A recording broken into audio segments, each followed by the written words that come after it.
세상에 존재하는 수많은 다이어트 법칙들 따라 할까 말까 주저하고 계시나요? 현실적인 다이어트 방법을 알려드리도록 하겠습니다. 보고드기. 글루텐 프리란 정확히 무엇인가요? 알코올 프리, 슈가 프리처럼 글루텐 프리 똑같은 구조예요. 글루텐이 들어있지 않았다라는 의미예요. 그러면은 이제 글루텐이 정확히 뭐냐? 글루텐은 일단 나쁜 게 아닙니다. 엥? 뭐야? 라고 생각하시는 분 계실 수도 있을 것 같은데요. 글루텐은 간단하게 말씀드리면 단백질이에요. 밀, 호밀, 보리 같은 주로 곡물 있잖아요. 거기에서 발견되는 불용성 단백질 군집이에요. 보고드기. 다이어트 식품들 보면 꼭 글루텐 프리가 붙어있던데 이렇게 꼭 단고정이 된 이유가 무엇인가요? 일단은 글루텐 프리 식품을 주로 섭취하는 분들을 볼 필요가 있어요. 서구에서는 셀리악병이라고 해서 글루텐을 소화 흡수시키지 못하는 유전적인 병을 가진 분들이 상당히 많아요. 미국만 해도 인구의 15% 정도라고 하고요. 이런 분들은 이제 글루텐이 들어가 있는 제품을 먹으면 체내에서 소화 흡수가 굉장히 어렵기 때문에 심각한 경우에는 사망까지도 갈 수 있는 그런 증상을 설명할 수 있는데, 동아시아 쪽에는 글루텐을 소화 분해를 시키지 못하는 병을 가진 케이스는 우리나라에서만 해도 그냥 딱 한 케이스 이외에는 없다라고 합니다. 즉 동양은 유전적으로 그런 셀리악병을 앓고 있는 사람이 없다라고 보면 되는 거죠. 서구에서 글루텐이 안 들어가 있는 제품들을 얘기를 할 때 흔히 밀가루랑 연계되지 않은 식품을 지칭을 하다 보니까 이게 우리나라에 들어오면서 밀가루 이콜 빵, 정제탄수, 그리고 다이어트에 안 좋은 것이라는 이 이미지와 결부되면서 마치 글루텐 프리 이꼴 밀가루를 안 먹으니까 다이어트에 도움이 된다까지 간 것 같아요.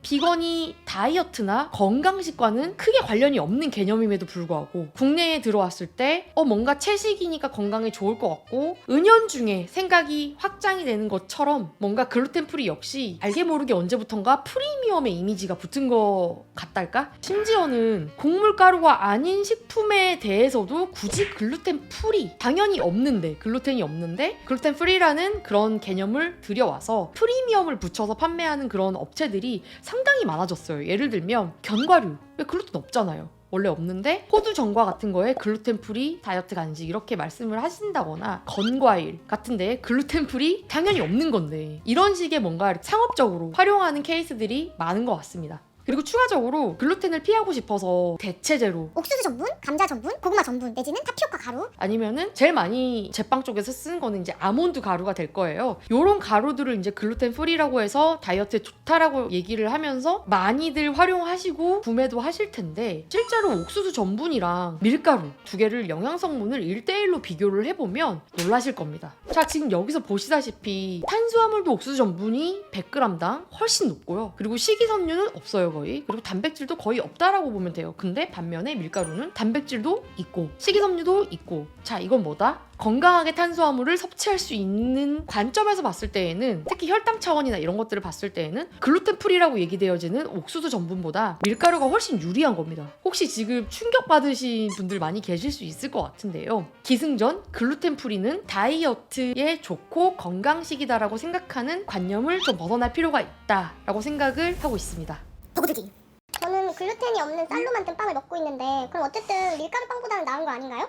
어쨌든 나는 글루텐이 먹고 싶지 않다, 글루텐을 피하고 싶다라고 생각하시는 분들이 쌀빵을 흔히 많이 선택을 하시게 될 거예요. 근데 이걸 아셔야 됩니다. 쌀빵이라 그래서 무조건 다 글루텐이 없다라고 생각하시면 안 되는 게, 쌀식빵처럼 뭔가 이렇게 결이 막 이렇게 부드럽게 찢어지고 쫀득하고 막 먹었을 때 막 쫀득쫀득하고 씹히는 그런 거의 밀가루랑 큰 차이가 없는 그런 쌀빵들 굉장히 많지 않습니까? 그 쌀빵들에 글루텐이 들어가 있습니다.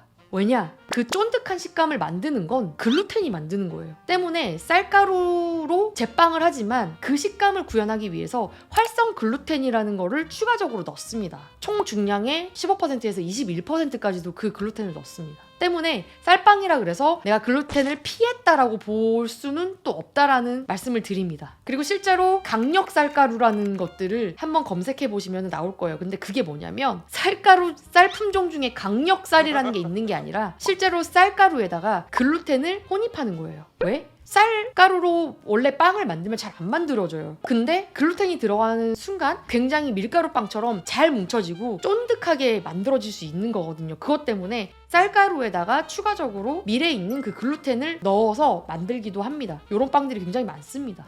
결론적으로 글루텐이 안 들어가 있는 쌀빵이 밀가루 빵보다 건강이나 다이어트에 좋다라고 말씀드릴 수 없다라는 점. 더보기.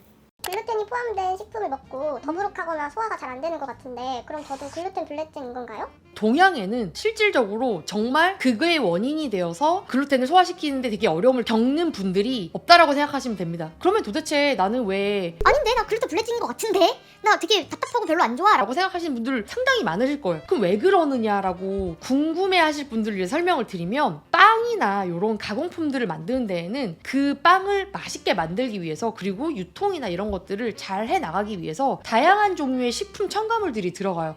예를 들면 식재료끼리 잘 섞이라고 뭐 유화제라든지 아니면은 방부제 이런 것들이 알게 모르게 많이 들어갑니다. 근데 실은 우리가 빵을 효모나 유산균 같은 것들을 통해서 발효를 시켜요. 근데 이 발효를 시키는데 시간이 굉장히 많이 들어가는데 이 시간 기다릴 수 없잖아. 이 시간을 단축해 줄 수 있는 드라이 이스트라든지 인스턴트 이스트, 이 친구들은 실제로 그 천연 효모가 하는 일을 반 이상 단축을 시켜줍니다. 때문에 많은 빵집에서 빨리 다양한 빵을 뽑아내기 위해서 천연 효모를 쓰기보다는 드라이 이스트나 인스턴트 이스트를 쓰는 경우들이 굉장히 많고, 이 과정에서 과하게 들어갔거나 제대로 된 발효가 이루어지지 않았을 때 잔여 이스트가 남아있는 경우 뭔가 소화가 안 되고 복부에서 뭔가 발효되는 그런 느낌을 받으실 수 있는 증상이 되게 흔하다라고 해요. 때문에 실제로 내가 글루텐 때문에 속이 불편하고 부대낀다라고 느끼시는 분들도 실제로는 글루텐 때문이 아니라 이런 첨가물들 때문인 경우가 많다라고 하니까요. 정말 안 맞는다를 알기 위해서는 밀이나 호밀이나 다양하게 한번 드셔보시고 모든 식품에서 다 비슷한 걸 느끼시는지를 파악해 보시는 게 되게 중요하다고 합니다.